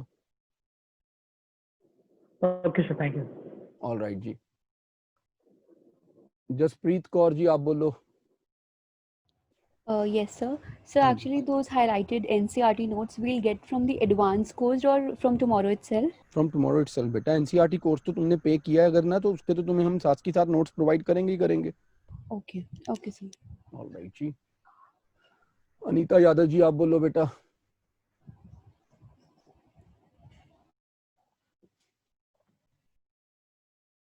जयंत मुझे मैथ्स ऑप्शन के बारे में जेन्युइनली नॉलेज नहीं है भाई, मैं कुछ कमेंट नहीं कर सकता, आई एम सो सॉरी। हाँ जी बोलो। Hello, good evening, sir. Good evening जी। Sir, I want to know about the age criteria of the same. As for what, for Yeah. IAS? Yeah, sir, for the same. minimum 21 and maximum 32 for general category students, and you have to be graduate, and then you get 6 attempts for this. Okay. And sir, one more thing. Could you please guide me about the NCRT course? Beta, it's starting tomorrow. It is a 55 days course in which we will be giving you all the NCRTs and which are like possible for this syllabus. We will be covering them and we will be giving you PDF notes of them and MCQ test for them as well, subject wise. And this Okay. is for 5,000 rupees. Whosoever is Okay, interested to buy it, you can send me one text on the number that I've given. And once you send me text, I will send you one account details. Once you deposit money, share its screenshot with us and my team will give you access to the lecture from tomorrow. Okay. Thank you, sir. Thank you very much. All right. Sanyogita Rana ji बोलो। बेटा नाम जिसका मुझे समझ आ रहा है मैं उसी को माइक दे पा रहा हूँ, जिसका नाम ही समझ नहीं आ रहा उसको मैं क्या बताऊँ अब। 62BB3। हाँ जी बेटा राणा जी बोलो। सर आपसे पूछना था, आज मैं ना मटेरियल एंड मेटलर्जिकल इंजीनियरिंग कर रही हूँ पेक से। ओके। तो सर उसमें मैं अभी सेकेंड ईयर में हूँ, तो सर मैंने ये पूछा कि ऑप्शनल में एक्चुअली जो मेरा सब्जेक्ट है ना मटेरियल्स के बारे में कोई भी नहीं है, तो थोड़ा बहुत मतलब तो बेटा आज मैंने इतना टेंशन। डिटेल में समझा तो दिया, ऑप्शन कैसे चूज करना है अब आप उसके हिसाब से चूज कर लो। सर फिर आपने ये भी बोला ना कि जैसे हम सोचते हैं कि जीएस में हमें हेल्प मिल जाएगी इस चीज को लेके, तो ये भी हमें मुश्किल रहता है। तो फिर तो बेटा अब उसके तुम बाद थोड़े दिन हम एनसीईआरटी पढ़ो, तुम्हें अपने आप समझ आ जाएगा तुम्हारा क्या ऑप्शन है। ऑप्शन को ना हेस्टी डिसीजन नहीं बनाना है, ऑप्शन को साइंटिफिकली लॉजिकली डिसाइड करना है। जल्दबाजी में ऑप्शन लेने का रिजल्ट होता है 90% फेलियर्स।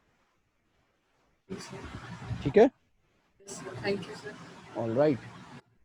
आकाश भाई आप बोलो।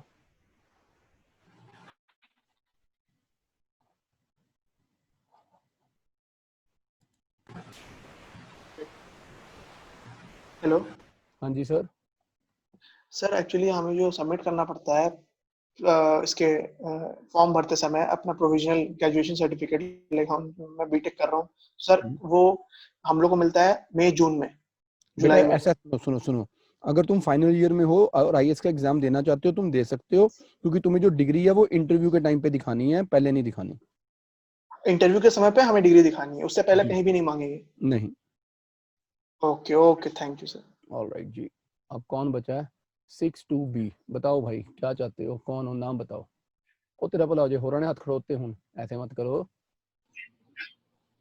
बोलो जी 62BB3DEA। Please speak. ये बढ़िया, हाथ उठाया, माइक लिया और बोलना बंद कर दिया। तेजवीर आप बोलो। Oh, don't say my price is too high. Just be honest. You can't afford me. Yes, I can't. Yes, Tejveer Singh. Sir, actually मेरा question है इसी कि what's PAE actually? I search for it on Google. मेरी जो thought है वो ज़्यादा easy है। सर तेरी आवाज ही नहीं आ रही, टाइप कर दो please. Okay sir. Alright, now Pradhan ji आप बोलो, mister Pradhan. Hello sir, good evening. Yes, good evening जी। हाँ सर, मैं 2023 को बीटेक कंप्लीट होगा मेरा। ओके, तो आपने जैसे बोला कि इंटरव्यू के टाइम पे मांगते हैं जो भी रिजल्ट होता है फाइनल डिग्री। जी तो 2022 में मैं अटेम्प्ट दे सकता हूँ और जब इंटरव्यू होगा तब प्रोविजनल दिखा सकते हैं? सर, प्रोविजनली तब आपको फाइनल दिखाना है इंटरव्यू में। अच्छा अच्छा, ठीक है। ठीक है, ओके सर। ऑलराइट।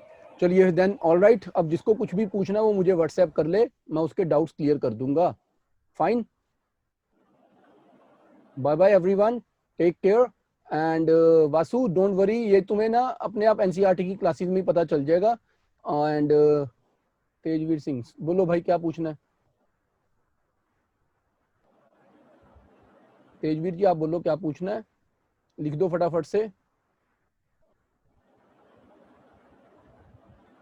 पीआईबी की ना बेटा हमारी वेबसाइट पे जाओ, पिछले 2 साल की तुम्हें ना वहां पे समरीज मिल जाएंगी हमारी वेबसाइट पे, तो वो देख लो। जयंत, अभी पीजी पूजी की टेंशन छोड़ो बेटा, पता नहीं ये कोरोना कब खत्म होना है। PIB press information bureau, government of India की न्यूज एजेंसी है, प्रेस इंफॉर्मेशन ब्यूरो। ठीक है, तो पीजी पूजी की टेंशन छोड़ो और अब हाथ मत खड़ा करो, मैं थक गया बोलते बोलते, और अब आप मुझे टेक्स्ट कर लो। I am available to all of you on my phone. Text करना, फोन मत करना, रिक्वेस्ट है, थक गया मैं अब। Bye everyone, take care, God bless you all. कल मिलेंगे अब रजिस्टर्ड स्टूडेंट्स के साथ। Take care, bye bye.